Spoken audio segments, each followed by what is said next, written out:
Los puritanos anglosajones habían llegado desde Europa a Norteamérica en el siglo XVII con la idea de ser el pueblo elegido. Su objetivo era crear una sociedad virtuosa que sirviera de modelo para salvar a la humanidad. A lo largo del siglo XVIII, esas aspiraciones se fueron mezclando con convicciones racistas. Entonces, justo es el planteamiento de nosotros, esta combinación de, aquí sí, hombre, blanco, anglosajón y calvinista, somos los únicos que tenemos un verdadero pacto con Dios. Consideran que la rama americana de una supuesta raza anglosajona sería el culmen de la perfección absoluta y sería además la raza que tendría un mayor deseo por la libertad y por proteger los derechos individuales, y el resto de las razas, que son inferiores, solo tendrían dos opciones: o bien someterse, en este caso sería la supuesta raza negra, y la otra opción sería ser reemplazadas, como en el caso de los nativos estadounidenses. Así, Estados Unidos se dispuso a expandir lo que Thomas Jefferson, tercer presidente de Estados Unidos, llamó el Imperio de la Libertad. Para 1803,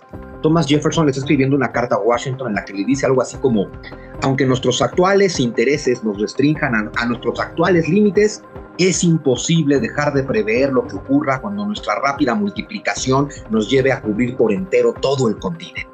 Y termina diciendo: nuestra confederación debe ser vista como el nido desde el cual toda la América, tanto la del norte como la del sur, deberá poblarse. Entonces ya está dejando claro desde 1803, nos vamos a quedar con todo, lo cual implica arrebataremos lo que tengamos que arrebatar, lo cual evidentemente implica mataremos a quien tengamos que matar.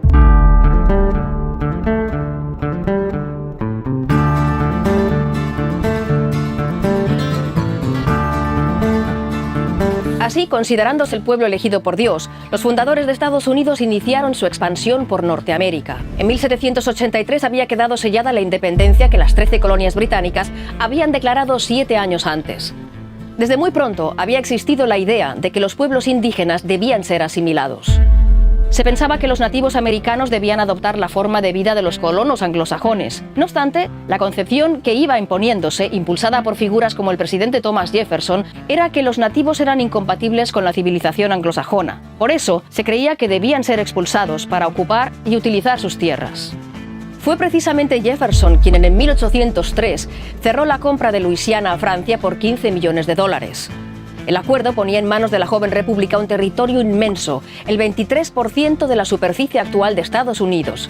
Eliminaba además el peligro de la presencia de una potencia europea en Norteamérica y ampliaba la expropiación de tierras a los pueblos indígenas. Eso condenaría en las décadas siguientes a los habitantes de estos inmensos territorios, en su mayoría nativos americanos, al hambre, a las masacres y al expolio de sus tierras, y también a una supervivencia mísera y precaria en las reservas asignadas por el gobierno estadounidense. A la compra de Luisiana le siguió la adquisición de Florida al Reino de España, que tras su propia guerra de independencia contra Francia y con cada vez más problemas para reprimir los movimientos emancipadores de las colonias, necesitaba liquidez. Fernando VII selló la venta en 1821 a cambio de $5 millones que nunca vio, pues Estados Unidos los destinó a pagar sus propias reclamaciones contra la monarquía española. Entretanto, la venta de Florida a Estados Unidos abrió la puerta a la persecución de los pueblos seminolas, que hasta entonces habían sido considerados súbditos del Imperio español, lo que les había dado un cierto grado de ciudadanía. Pero con Florida en manos de Estados Unidos, los seminolas fueron perseguidos y diezmados. En 1846, Washington acordó la frontera de Oregón con el Imperio Británico,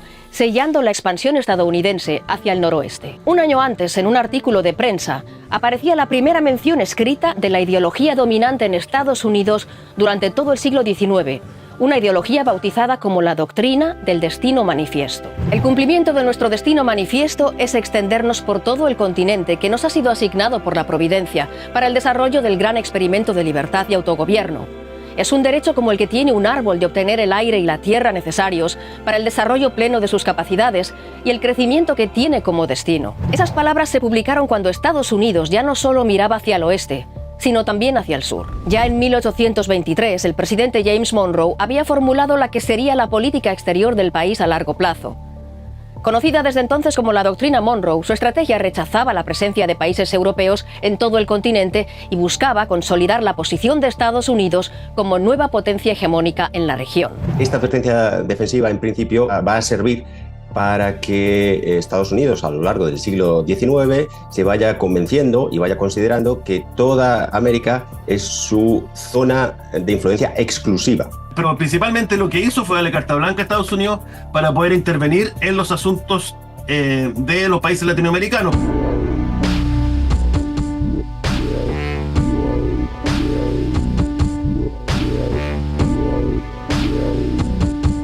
Para mediados de la década de 1830, antes de que Texas se independizara de México, unos 30.000 colonos angloamericanos se habían instalado allí con el permiso de las autoridades mexicanas. Pero era una población díscola que no respetaba las leyes locales. Se negaba, por ejemplo, a dejar de tener esclavos en un país que ya había abolido la esclavitud. El conflicto de las autoridades mexicanas con los colonos estadounidenses acabó generando una guerra que terminó con la Declaración Unilateral de Independencia por parte de Texas. Claro, el ejército de Estados Unidos apoya a los tejanos para independizarse de México, y tienes esta Texas independiente de 1836 a 1845. Por eso cuando Estados Unidos anexa Texas, claro, para Estados Unidos, que sí reconoce la independencia de Texas, estamos permitiendo que un país independiente ingrese a nuestra unión. Pero para México, que no ha reconocido la independencia de Texas, Estados Unidos está invadiendo territorio mexicano. Solo un año después de la anexión de Texas, la debacle territorial de México continúa. Estados Unidos aprovecha la debilidad del gobierno mexicano para declararle una guerra que a los 2 años se salda con la firma del Tratado Guadalupe Hidalgo, en virtud del cual Estados Unidos se apropia de todo lo que hoy comprende los estados de California, Nuevo México, Arizona, Texas, Nevada, Utah y parte de Colorado y Wyoming. Una zona muy extensa y que tenía una densidad de población muy baja desde tiempos de la Nueva España. Pero también un territorio que México tenía despoblado. Desde Texas hasta California habría 70,000 habitantes. La mayoría siguen siendo comunidades indígenas, frailes españoles y alguno que otro hacendado. Y ya, y efectivamente el argumento es el mismo. Tú no estás explotando este territorio, por lo tanto Dios quiere que sea mío. A las pérdidas tras la derrota en 1848 se suma una cesión voluntaria, la venta de la Mesilla en 1853. El deseo de evitar una guerra con su poderoso vecino del norte determinó sin ninguna duda la decisión del gobierno mexicano. Pero también hay que decirlo, no es que tuviéramos opción. No es que a mediados del siglo XIX México le pudiera poner algún tipo de condición a Estados Unidos como no se la puede poner hoy. A mediados del siglo XIX, los líderes estadounidenses consideraban que no solo tenían derecho a intervenir en México, sino también el deber de hacerlo. Así lo reflejaba un artículo publicado en 1846 en una revista estadounidense, la American White Review, recogido en el libro La raza y el destino manifiesto. México era pobre, perturbado, en anarquía, casi en ruinas. ¿Qué podía hacer para contener la mano de nuestro poder, para impedir el avance de nuestra grandeza?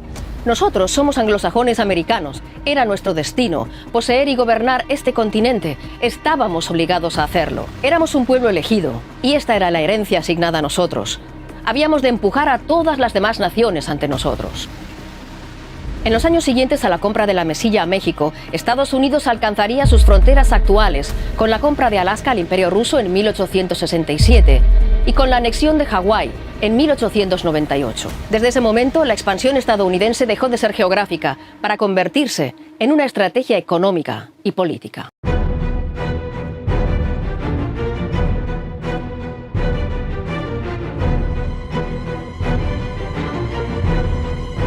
En la práctica, eso implicaba que Estados Unidos se daba a sí mismo carta blanca para hacer y deshacer en todo el continente americano, aunque casi siempre prefirió no anexionarse los territorios intervenidos. El primer ejemplo de las nuevas ambiciones de Estados Unidos fue la guerra contra España.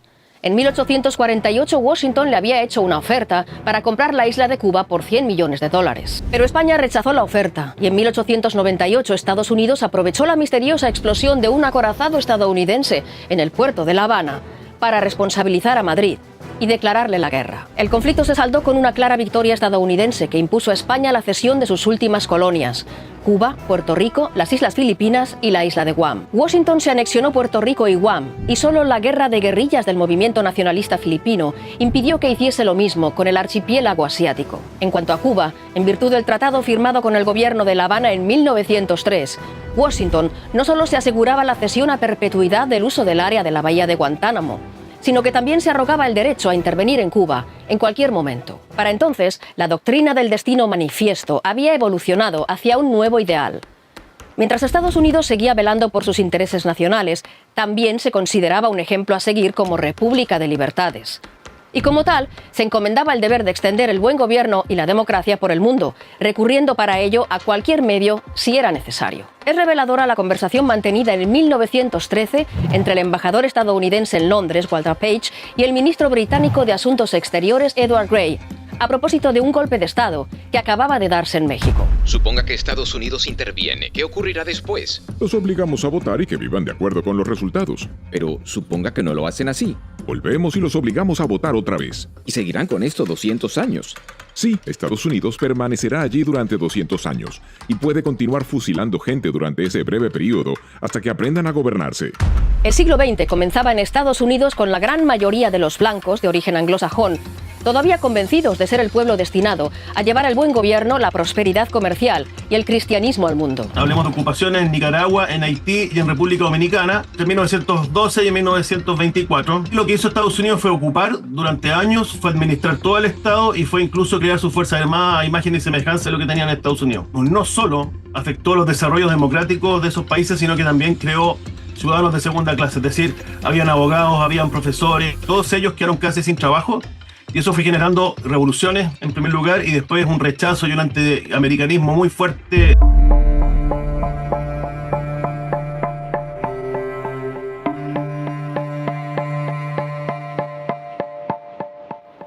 Pero con las grandes guerras en Europa, para Estados Unidos, Latinoamérica pasó a un segundo plano. Antes de la Segunda Guerra Mundial, en Washington ya se consideraba que las ambiciones de Alemania y Japón podían ser una amenaza para su supervivencia y ya desde el comienzo de la guerra se prestó a los aliados un apoyo esencial. Ahora Estados Unidos, desde que empezó la invasión de Hitler a Polonia en 1939, ya se empezó a preparar. En general se suele decir, y con razón, que el sacrificio por parte de la Unión Soviética de 20 millones de personas fue esencial para derrotar a la Alemania nazi, y desde luego que sí, es indudable.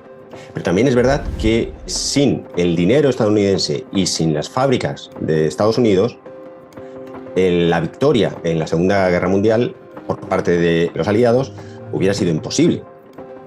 Estados Unidos pues presta a la Unión Soviética una gran cantidad de alimentos o de petróleo, y también para el Reino Unido decenas de miles de camiones o de locomotoras o de vagones, toda una serie de artículos y de productos que, si bien no son directamente de uso militar, son esenciales y fundamentales para poder mantener el esfuerzo bélico. El desembarco estadounidense en Normandía también fue clave para la supervivencia de Europa Occidental. Las conquistas por parte de los aliados desde Francia y desde Normandía van a impedir que el ejército soviético ocupe toda Europa.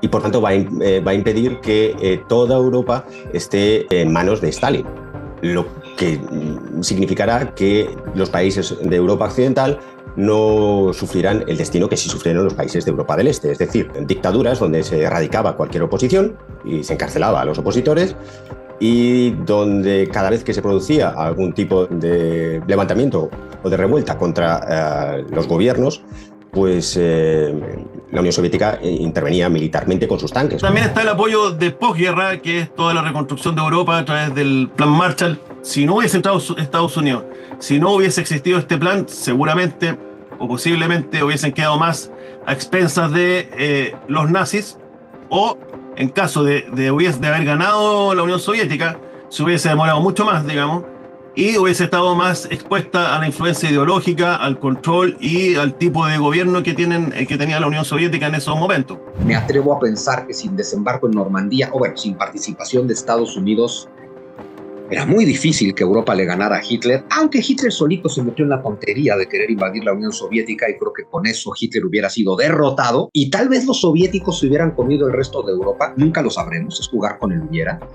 Pero es un Estados Unidos que no puede permitir que ese proyecto llegue a la costa del Atlántico. La intervención estadounidense en el conflicto, que libró a Europa Occidental de caer bajo el dominio tanto de Hitler como de Stalin, así como los 13.000 millones de dólares del Plan Marshall para reconstruir el continente, forjaron una férrea alianza entre Washington y los países al oeste del telón de acero. Pero no se puede olvidar que Estados Unidos puso punto final a la guerra, con el que probablemente sea el mayor horror bélico de la historia de la humanidad: las bombas atómicas sobre Hiroshima y Nagasaki. Muy probablemente el deseo de mostrar la capacidad destructiva de Estados Unidos frente a la Unión Soviética pues desempeñó un papel muy importante a la hora de decidir lanzar las dos bombas atómicas. La bomba de Hiroshima y la de Nagasaki, parece que había un interés por parte del gabinete de Truman de la necesidad de lanzar las bombas atómicas. Primero para probarlas y segundo, sobre todo, para enviar un mensaje a la Unión Soviética para que Washington pudiese imponer con mayor facilidad sus perspectivas y sus intereses en el mundo de la posguerra. Lo más rápido y lo que se pensó en su momento fue esta bomba atómica en términos operacionales, pero también de esta variante política que era dar la señal a la Unión Soviética de que ya Estados Unidos se estaba posicionando como una potencia global, que era lo mismo que estaba haciendo la Unión Soviética. Así, en la segunda mitad del siglo XX, Estados Unidos, que seguía considerándose cuna de las libertades, identificó al comunismo como la nueva amenaza para las democracias liberales y se adjudicó la tarea de frenarlo. Para ello, no dudó en recurrir y apoyar a dictaduras con tal de mantener su esfera de influencia y poner coto a la expansión soviética. Había que contener al comunismo en todos los frentes donde fuera posible.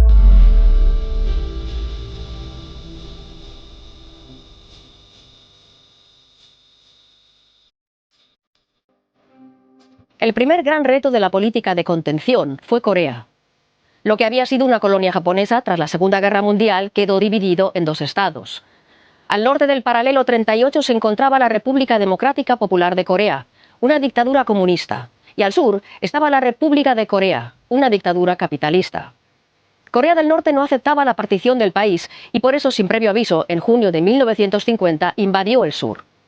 El ejército comunista, mejor equipado, superó rápidamente a las tropas surcoreanas y a las pocas unidades estadounidenses estacionadas allí, llegando a conquistar casi toda la península. Pero tras la sorpresa inicial, Estados Unidos logró concentrar tropas suficientes para detener el avance norcoreano.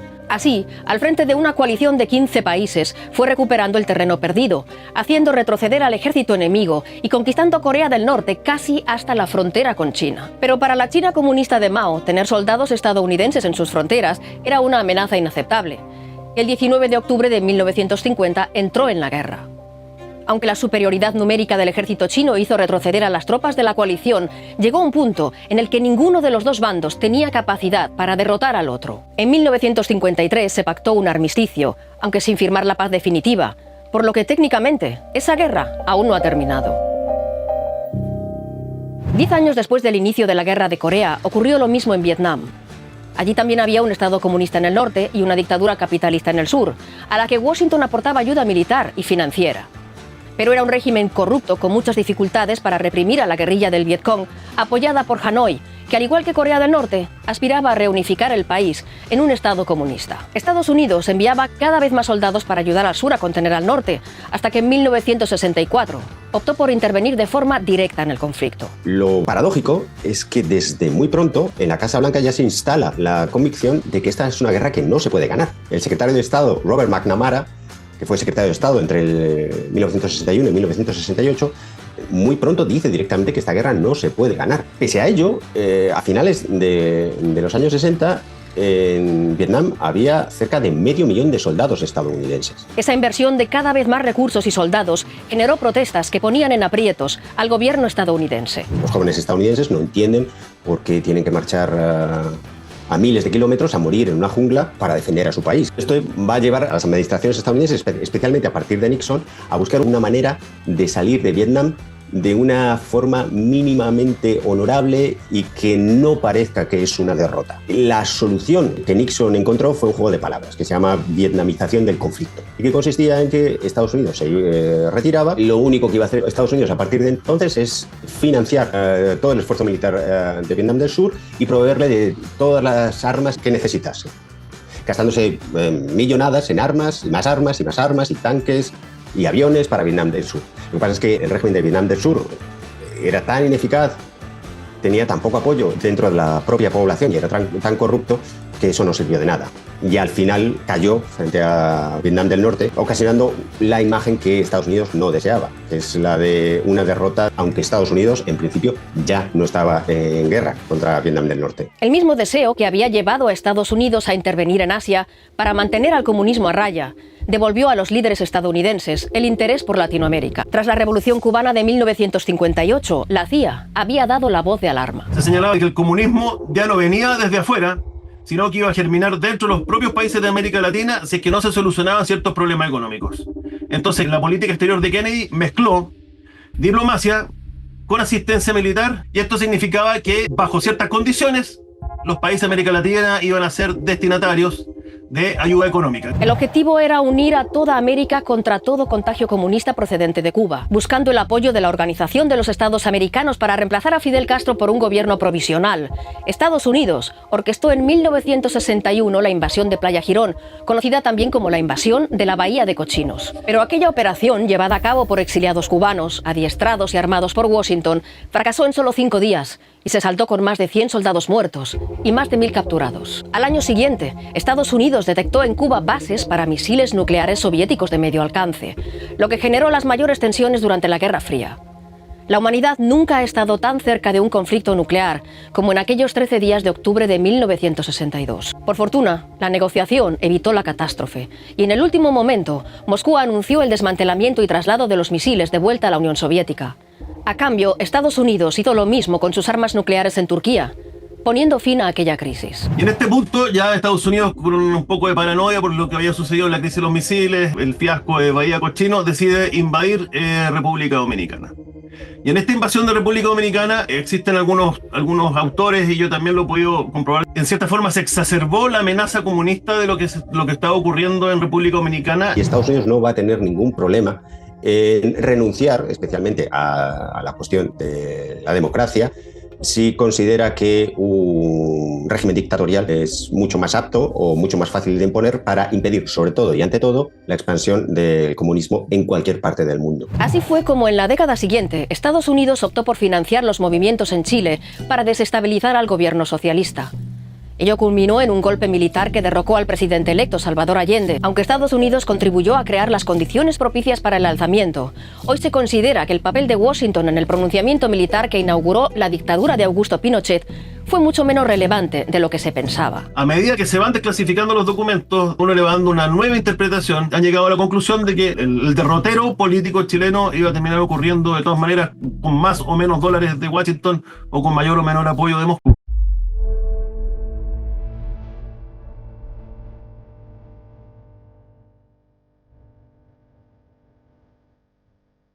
Tras la desintegración de la Unión Soviética en 1991, Estados Unidos se convirtió en la única superpotencia. El país interpretó su triunfo en la Guerra Fría como la constatación de que era un modelo de libertades y buen gobierno. Asumió como tarea extender sus ideales por el planeta y utilizó su hegemonía para ejercer de policía del mundo. Pero esos ideales se mezclaron pronto con sus propios intereses políticos y económicos.